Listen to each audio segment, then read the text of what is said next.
Everybody, we are back. Another episode of Indy Reporter, the 20-minute rundown with yours truly, Steve Whitmer, the current voice, the current face of Indy Reporter. Indeed to Indy, I will not be wearing my new glasses today. That's for the 8 o'clock show. Even though I did wear them yesterday at the city-county meeting, and I gotta say, they're okay when they're close by. Ducky in the chat, let's go.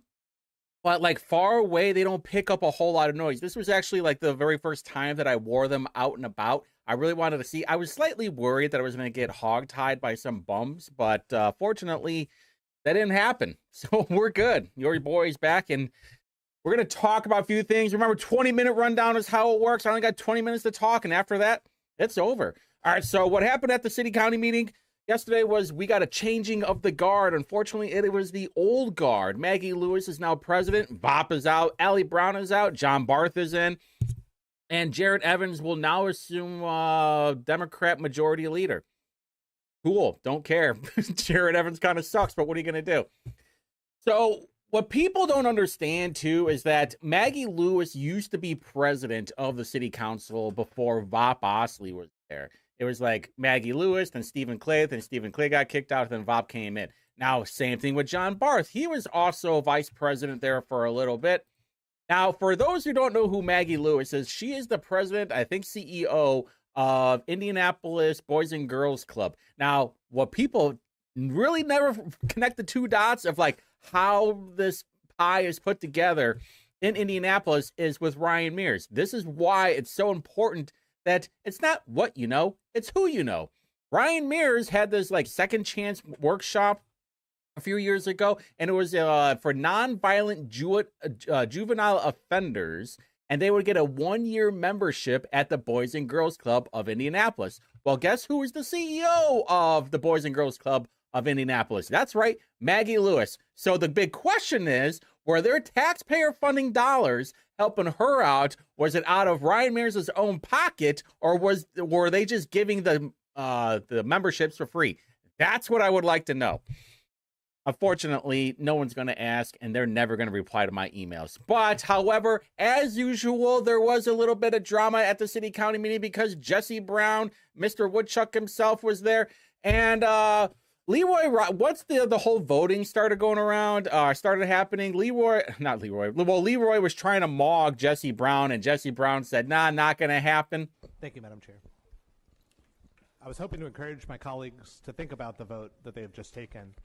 The NAACP, the Urban League, the Teachers Union, the IPS Parent Council, the Concerned Clergy, point of order, the Baptist Ministerial Alliance. That has nothing to do with what we're doing today. And as So during that time, I'm all the way in the back laughing. I am dying because I knew Jesse was going to probably do something like this. But whenever Leroy tried turning on the mic and speaking, did not work very well for him. What was even funnier is like the disappointment of Leroy's face after everything got done.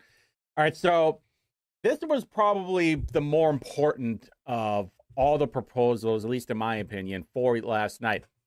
There was a proposal, and we posted about it earlier, that would basically saying, hey, data centers, you're not being transparent enough. Hey, data centers, you're getting too many tax abatements. Hey, data centers, we got to talk about this, and the city council should be in more control. So basically, Krista Wells, former Carlino, and Jesse Brown put out a resolution, I believe what it was, a proposal saying, hey, guess what? Marion County councilors, this is what we should do. We should say, we do not want any more tax abatements for the data centers. We would want to avoid a moratorium. However, we will work with the data centers. And also, the mayor is invited to join in the resolution, and the resolution shall be enforced after it gets signed with Indiana code. This was the most surprising part, though. It lost. When the most surprising name that was on there was Michael Paul Hart. Michael Paul Hart ran against the Franklin Township Data Center, which how long have I been saying? D2 Indy and Ducky, how long have I been saying this? You cannot trust Michael Paul Hart. He is a snake because he has this giant smart Indy plan. And the only way for that plan to actually come into reality is with data centers. So I don't know if he's going to run for mayor in 2027, but if he is, he's definitely going to lose. All right, so Then also yesterday there was some talks in the committee meetings. Pretty light day overall. The roads and transportation meeting, it was basically just an overview from INDOT of what's going on and what to expect in the future. However, on the natural resources side, you had SB 57 and 67, and I was a little bit confused on here, not going to lie. 57 was about historic sites, and basically what it would do is that it would take the management, it transfers management of historic sites from the Indiana State Museum and the Historic Site Corporation to the DNR, Department of Natural Resources. It makes conforming changes, blah, blah, blah. I mean, there is a lot of stuff going on here. And I tried listening to the committee meeting, and I got to tell you what, it was not just only boring, it was also confusing of like, what's the lore behind this whole thing? What are you actually trying to accomplish? And from what it sounded like, it was, hey, there's a lot of not mismanagement of money, but it's like there was money appropriated, but we want to know what they did to it. And basically saying, you guys are not doing a good job. We're going to transfer it over to DNR and manage everything. That's basically the big takeaway for me. Also, Senate Bill 67 from Shelley Yoder and Suzanne Glick, basically saying they want to have DNR have a study and issued a report on the impact of natural lands on public health, which includes mental health. Hey, how are trees affecting mental health? Options for a visitor fee collection and a plan to mitigate and recover from natural disasters from affecting public lands. Pretty cut and dry overall. However, I was more interested in the roads and transportation meeting. I wanted to know what they said. And in Cap Chronicle, Indiana, is it Indiana? Yeah, Indiana Capital Chronicle, they did a pretty good breakdown, but they were missing a few things, which I understand. It was a long meeting, but I listened to all of it. I want to make sure that I give all the highlights on it. In this, though, they did say 300 projects got stopped this time last year. However, they are focusing on the Mid-States Corridor. If you were listening to Rob Kendall today, he was talking about it with some guy over in Dubois County about what the whole plan is. And I tell you what, it's very layered, and maybe I'll do a separate video on it. But I will tell you what, it's definitely something that we need to be paying attention to, because this all goes back to Mike Braun. All right, so a few highlights on here from the meeting I want to bring up. I think this one was about how much a lot of these construction projects cost. Going from there, as a general reference point, added capacity on an interstate can cost close to $32 million per lane mile. This reflects not just pavement, but also bridges, drainage, right-of-way acquisition, utility relocation, and the need to maintain traffic during construction. For intersection improvements, a roundabout typically falls in the range of $3 to $5 million, depending on size, traffic volumes, and site conditions. A full-scale interchange can cost close to $50 million, particularly when it involves multiple ramps, bridge structures, and significant right-of-way impacts. Smaller-scale interchange projects, where conditions allow, may be closer to $15 million. Again, these figures are not precise costs for any specific. So, overall, it cost a lot of money. Now, which one was this one? Because of these steps, large corridor interchange projects commonly take 10 to 15 years. Oh, yeah. So they were talking about how long some of these projects take. And this guy says if there's a major one, it's going to take 15 years, which kind of checks out, to be honest with you, because you have to do the planning, you got to get the funding, and then you got to get everything laid up of exactly how you're going to do it. But this one was the most interesting because they talk about funding for Indiana, federal funding for Indiana. You mentioned that we were denied some federal funding. Where does Indiana rank in terms of receiving federal funding for road building versus the other states? Yeah, so I don't know our specific ranking. I know in probably the past 4 or 5 years, we did receive significantly less amount of federal grants as a lot of other states did. I don't have the exact ranking off the top of my head, but I don't believe it was in the upper half. We're not in the upper half. Haven't been in the past few years. Obviously, things change, but aren't we? He basically what he is saying is the Biden administration was not giving us money, Indiana as a state money. That's what I'm getting from that, because he's saying, hey, guess what? Things change. We haven't been in the upper half in a few years, in the past few years. 4-year term. You guys do the math. So basically, it sounds to me like a Democrat president was denying federal funding for a Republican state. And that kind of explains why a lot of the blue states was getting a lot of federal funding, especially in Michigan, where they had Pete B was doing all these bike lanes over in Detroit. Absolutely lame. All right, so with the last 7 or so minutes, I want to talk about some of these bills. I don't know what happened. I don't know if they extended the bill line, but according to the schedule, the deadline for the bill filing ended like 2 weeks ago or 2 or 3 weeks ago. But then I'm hearing Houston talk about, hey, the bill filing deadline is tomorrow. I think that's what it was this week. So I'm not sure, but let's talk about some of these ludicrous bills. Democrat John Bartlett has a bill for license plates for former state legislators. However, you have to have been at least in office for 12 years, which, by the way, there's not a whole, actually, I take that back. There might be more than I think. And then for a former member of the Senate, not less than 3 terms, which is 12 years, or an individual who served in both the House and the Senate for nothing less than. So you had to have been in office for at least 12 years to actually get a legislator plate. However, from what I was told, there has to be 1,000 people that are willing to buy this plate before they produce it. What do you think is going to do? Oh, yeah. Well, I don't know. The deadline's a deadline. Here is from my garbage state rep, Justin Moed. He had a bill that would basically eliminate a sales tax on utilities, if I remember right. And this is nothing but a virtue signaling bill. He knows that nothing is going to come from this because look at the state revenues. It would reduce state revenues by $392 million next year, and then over $500 million in 2027. And this is coming from the party that's saying, hey, we need more money so we can give free money to everybody else or free services to everybody else. They were crying about SB 1, about how much money the local areas are going to lose. But now you're saying, hey, actually, losing $500 million next year is actually a good idea now. Now, none of you guys should be buying any of this stuff. They all know this would never pass. They know if they were in control, it would actually double the taxes, if I had to guess. All right, Common Ireland W here, where we have this bill defines aggravated child molesting. It provides that the state may seek either the death sentence or a sentence of life imprisonment without parole for a person convicted of aggravated child molesting. It provides a requirement for a jury or a court to impose either a death sentence or a sentence of life imprisonment without parole.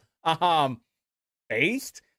Boys, get out the wood chipper, feet first. I prefer that, but I'll take it. Now, this one might be the funniest one. I love this bill because it's going to piss off not just the Democrats, but also the librarians. All right, so this bill is basically, I think it's a 5-fold bill. It would eliminate public money be used for lobbying. It would prevent teachers from taking days off to go to a rally and protest. There are a few other things on here. I want to make sure that I'm right on it, though. It would prevent school corporation that violates will lose state tuition support 1 day of funding for each day of the violation. Taxpayers can sue. An Indiana taxpayer resident may bring a civil action if a school violates the lobbying ban. And it also, payroll deductions are restricted for union dues, fees, assessments, and any other sums for an employee to pay to hold for a payer school employee or organization. I like this. You guys remember last year when Ireland had something similar? We're like, hey, guess what? Teachers can't take the day off for a protest. I love it. All right. This one got a little bit of cray-cray yesterday. This is the prohibition of declawing cats. And listen, I don't have a problem with this bill. What I have a problem with is the hypocrisy of the left saying, hey, we have a problem with mutilating cats. Mutilating children? Not so bad. Also, if you're going to say that you have a problem with cats being declawed, you should have it in there as well that there should be an increase of a penalty for animal abuse. Give it a twofold if that is exactly what you're looking for. However, I think the same guy of that bill co-authored a bill for the adoption of research animals. I don't have a problem with that. I don't have a problem with it in in principle. But I'm a little bit worried about is like some of these animals that might be a little bit messed up. Like maybe they have an inflated arm, or like they're in a lot of pain, or like half their legs don't work because they've been juiced up with so many cosmetic drugs. Like, I'm not sure exactly. I get it. I like it, but beware. Now, we're going to talk about this bill tomorrow, which is SJ1 from Eric Koch, because the committee meeting about it was today, and there was a lot of talk about it. It does seem a little bit complicated, and I understand Colbert's stance on it, that it's the enforcement amplifier, and basically, like, right now in the state, you can take away bond from murder and treason. And this bill would kind of expand that depending on like how many violent crimes you've had. Like in Marion County, we have so many people going free and getting a low bond, even though they've been arrested for 99 times. Like, should that person have a bond? That's basically what it was. We're going to talk about it more tomorrow. Also, execution. This one is awesome. Robert Morris, I think he had a bill last year to eliminate the death penalty. This year, he has, hey, you know what? If you want to have the death penalty, then it's got to be done by a lawmaker. Dude, do you know how many lawmakers would sign up for that? Do you know how many people in Indiana would sign up for that? I'm one of them, okay? I'll go all Sean Bean from Game of Thrones on this baby. And of course, Jim Lucas chimes in and says, sign me up, common-based Lucas. I will deal with it all day. HJR 3, which would increase the amount of legislators by twice. No, thank you. You're talking about instead of 100 members for the state house, you have 200, and instead of 50 senators, you have 100. No, thank you. For anybody who's been in the room where the state reps meet at, it's tight. Like, I don't know where they're going to find the room at. They're going to have to build more balconies for everybody. There's no. Plus, like, you think of how many more LAs you need, how many more interns you need, how much more administrative staff. Terrible bill, common Democrat L. And then HJR 1, it would basically eliminate the auditor, recorder, treasurer, coroner, and surveyor from elected office. And you would have basically a super commissioner. You would have like super shredder over there, all juiced up. Now, what I am worried about is how much money is going to go to these commissioner races. I don't like it. And I get the argument that, hey, one person, they handle everything, but then you're also putting all your eggs in one basket. Now, if we had like based people in office, we wouldn't even need half these elected officials. But unfortunately, accountability for everybody. And then this constitutional amendment on circuit breaker credit. I don't know if I should talk about this one. I have like 2 minutes left. I should be okay. So basically, the local government would handle the circuit breaker, which means, so like we have the 1, 2, and 3 plan right now, depending if you're a home, agriculture, or industrial, property tax every year. So, and then if you're going to pay the 1%, local areas have to take up the rest of it if you're over that. That's how it works right now. This would give the local government the option to increase or lower the circuit breaker, in which we all know what they're going to do. They want more money and they want you to pay. That's what this bill is about. I don't like it. Get rid of it. No bueno in my book.